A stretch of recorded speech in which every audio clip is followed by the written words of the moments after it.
China is urging families to stock up on food as supply challenges multiply.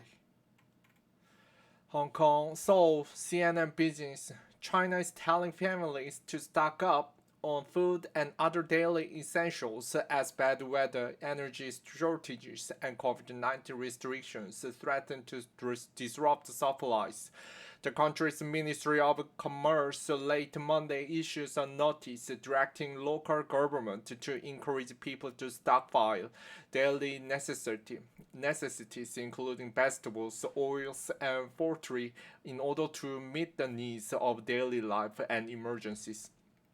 The agency also urged the local authorities to make sure that people have an adequate supply of essentials this winter into next spring, and it told those authorities to keep prices stable, a source of anxiety in recent weeks as the cost of vegetables has surged throughout China because of unusually heavy rainfall that has hurt crops.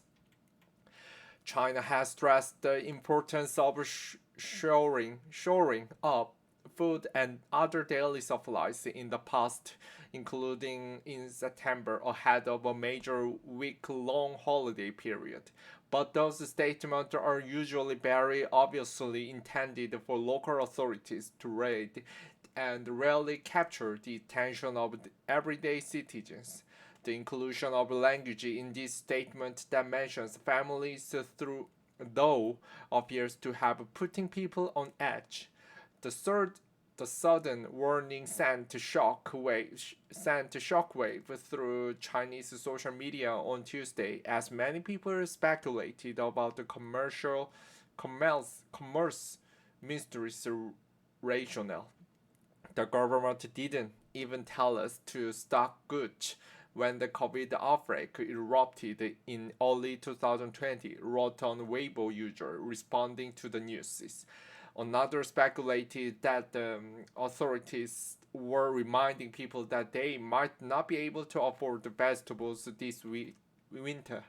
So strong was the reaction that some within Chinese state media sought to quell concerns. Hu Shijin, the editor of the Global Times, a state-run tabloid, dismissed the suggestions that the notice could be connected with rising tensions between Beijing and Taipei. China considers Taiwan an inseparable part of its territory. China considers Taiwan an inseparable part of its territory, even though the Chinese Communist Party has never ruled the self-governing island.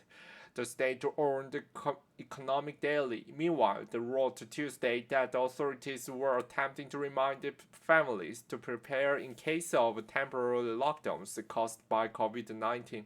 And the state broadcaster CCTV said that portion of the announcement calling on families to stock up on necessities had been overread.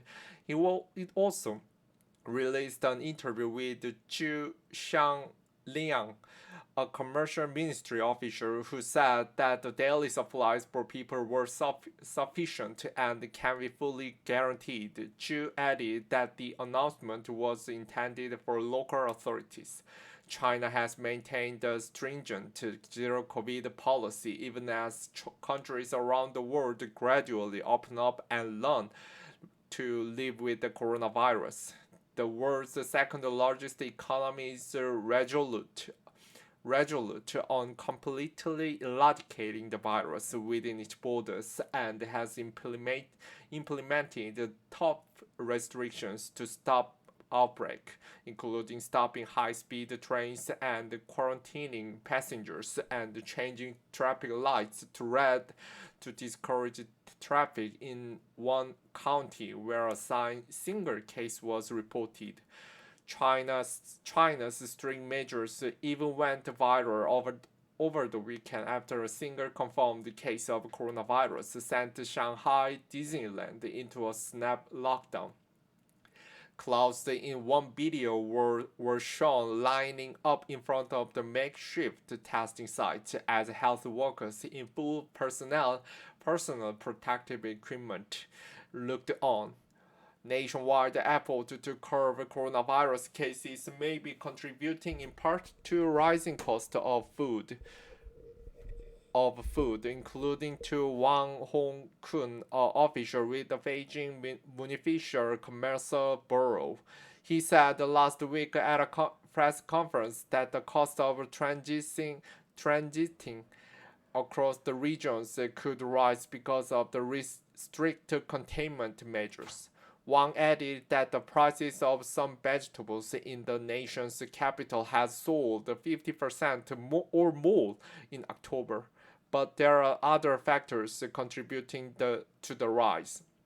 A widespread coal shortage has made greenhouse farming more expensive by pushing up the cost of heating and power, and the extreme weather has damaged crops in major agricultural provinces. The Commerce Ministry on Monday argued the local authorities to prepare for the winter by signing a long-term contract with suppliers of agricultural products as well as buying vegetables that are shortable. Beijing has Beijing has taken other recent measures that appear to target food security. On Monday, the government unveiled an action plan encouraging people not to order food more than they need and to report to restaurants that waste food, a measure similar to the campaign spearheaded by President Xi Jinping last year when the coronavirus pandemic and extreme flooding threatened the food supply chains. And in April, China passed a law that allows the restaurants to charge diners an extra fee for leaving excessive leftovers on their plate. The law also penalized the people who make or share videos about binge eating with fines up to 100,000 yuan, lawfully $15,000.